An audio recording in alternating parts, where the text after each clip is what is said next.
Halo, selamat siang. Perkenalkan, nama saya Hana Ransi dari kelas 12 IPA 2 nomor absen 14. Di video ini saya akan menjelaskan mengenai isi rangkuman saya dari ketiga materi, yaitu metabolisme, katabolisme, serta anabolisme.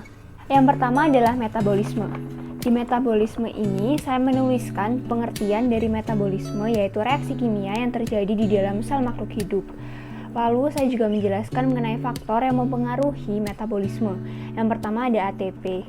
Di sini saya menjelaskan mengenai komponen, fungsi, serta pembentukan ATP, yaitu fosforilasi oksidatif serta fosforilasi tingkat substrat.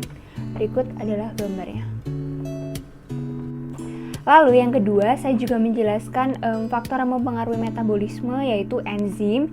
Di enzim ini saya juga menjelaskan komponennya, yaitu ada apoenzim yang tersusun dari protein, kofaktor yaitu non-protein, dan terbagi lagi menjadi aktivator, koenzim, serta gugus prostetik. Lalu yang ketiga ada ribosim atau ribosom enzim. Di bagian enzim ini saya juga menuliskan mengenai struktur yang terdapat pada enzim dan saya menempelkan gambar. Lalu saya juga menjelaskan ciri dan fungsinya. Salah satunya adalah untuk mempercepat reaksi tanpa ikut bereaksi atau bisa disebut dengan biokatalis. Di sini saya juga menjelaskan cara kerja pada enzim, yaitu melalui teori lock and key dan teori induced fit. Saya juga menambahkan gambar pada kedua cara kerja. Saya juga menambahkan catatan mengenai mengapa enzim dapat mempercepat reaksi. Hal tersebut dikarenakan adanya energi aktivasi. Berikut adalah gambarnya. Lalu saya juga menjelaskan mengenai faktor yang mempengaruhi kerja enzim. Yang pertama ada suhu. Di sini saya menjelaskan mengenai suhu untuk enzim non-aktif, suhu optimal, serta suhu untuk enzim denaturasi. Yang kedua ada pH. Di sini saya juga menjelaskan mengenai pH yang asam, netral, basa, serta contoh-contohnya. Yang ketiga, faktor yang mempengaruhi kerja enzim itu merupakan H2O atau air. Ini untuk enzim hidrolase. Saya juga menambahkan gambarnya.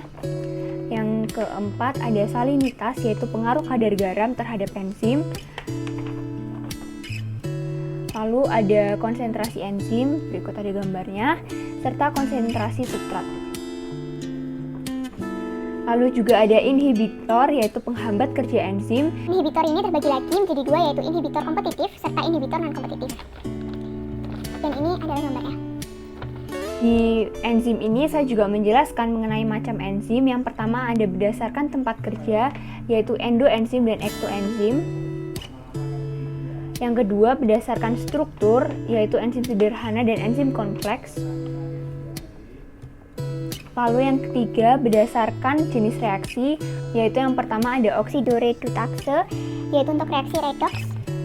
Lalu yang kedua ada transferase untuk memindahkan gugus, dan transferase ini terbagi lagi menjadi kinase, mutase, isomerase, hidrolase, liase, serta ligase. Saya juga menyertakan gambar. Lalu yang terakhir ada enzim katalase, yaitu dihasilkan oleh organel peroksisom pada organ. Saya juga menjelaskan mengenai pengaruh pH dan suhu terhadap kerja enzim. Di sini saya menggunakan contoh percobaan pada hati ayam.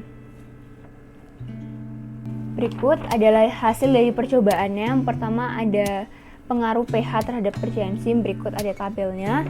Dan yang kedua pengaruh suhu terhadap kerja enzim. Dan yang terakhir adalah mengenai feedback inhibition. Berikut adalah rangkuman dari materi metabolisme yang sudah saya buat. Materi yang kedua adalah mengenai katabolisme. Di katabolisme ini saya menjelaskan dulu di bagian atas mengenai hubungan antara katabolisme dengan anabolisme.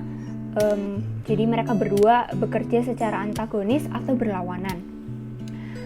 Saya juga menambahkan konsep redox, macam gugus fungsi, serta skema metabolisme. Lalu berikut penjelasan mengenai katabolisme. Yang pertama ada pengertiannya, yaitu pemecahan molekul besar menjadi molekul yang sederhana. Lalu katabolisme ini bersifat eksergonik atau melepas energi ATP lebih besar daripada yang dibutuhkan. Lalu katabolisme ini terbagi lagi menjadi dua, yaitu reaksi aerob dan anaerob. Dari reaksi aerob ini saya menuliskan reaksinya. Dan reaksi aerob ini terbagi menjadi glikolisis, yaitu pemecahan satu molekul glukosa menjadi dua asam pirufat. Hal ini terjadi di sitosol atau cairan sel dan tidak melibatkan O2. Glikolisis ini menghasilkan dua asam pirufat, 2 ATP, serta 2 NADH. Lalu yang kedua ada dekarboksilasi oksidatif atau bisa disebut reaksi transisi. Ini merupakan pengurangan karbon pada asam pirufat melalui proses oksidasi. Hal ini terjadi di matriks atau cairan mitokondria dan tidak melibatkan oksigen secara langsung. Adapun hasil dari dekarboksilasi oksidatif adalah 2-asetil-CoA, 2-NADH, serta 2CO2.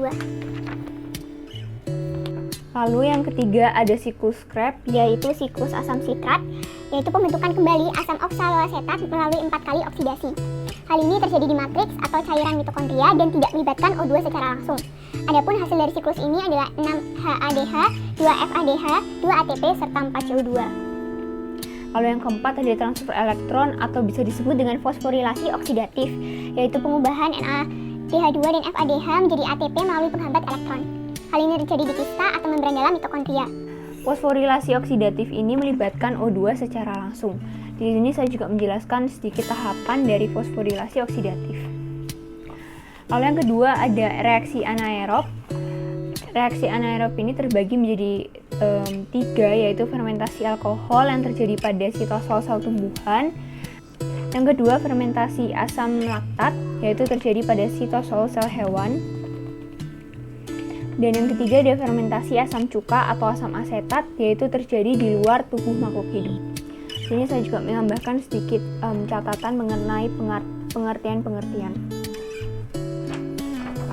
Nah, di bagian sini saya menggambarkan beberapa tahapan-tahapan pada reaksi aerob. Yang pertama ada tahapan glikolisis, berikut adalah gambar yang sudah saya buat. Lalu yang kedua ada dekarboksilasi oksidatif. Yang ketiga ada siklus Krebs. Dan yang keempat ada fosforilasi oksidatif. Sekian penjelasan mengenai katabolisme. Dan materi yang terakhir adalah mengenai anabolisme. Di anabolisme ini saya menjelaskan pengertiannya, yaitu penggabungan senyawa organik sederhana menjadi senyawa organik kompleks. Dan anabolisme ini sifatnya endergonik, yaitu membutuhkan ATP lebih banyak daripada dilepaskan. Nah, anabolisme ini terjadi fotosintesis, berikut adalah reaksinya. Di sini saya juga menjelaskan bahwa fotosintesis ini terbagi menjadi 2, yaitu reaksi terang serta reaksi gelap. Dari reaksi terang ini membutuhkan cahaya H2O serta unit penangkap cahaya. Saya juga menjelaskan macam fotosistem, yaitu F1 dan F2. Dan reaksi terang ini terjadinya di membran tilakoid. Lalu pada fotosintesis terjadi fotofosforilasi. Dari fotofosforilasi ini terbagi lagi menjadi 2, yaitu fotofosforilasi non-siklik serta fotofosforilasi siklik. Dari fotofosforilasi non-siklik ini saya menuliskan jalur serta hasilnya. Dan yang siklik pula saya juga menuliskan jalur serta hasilnya.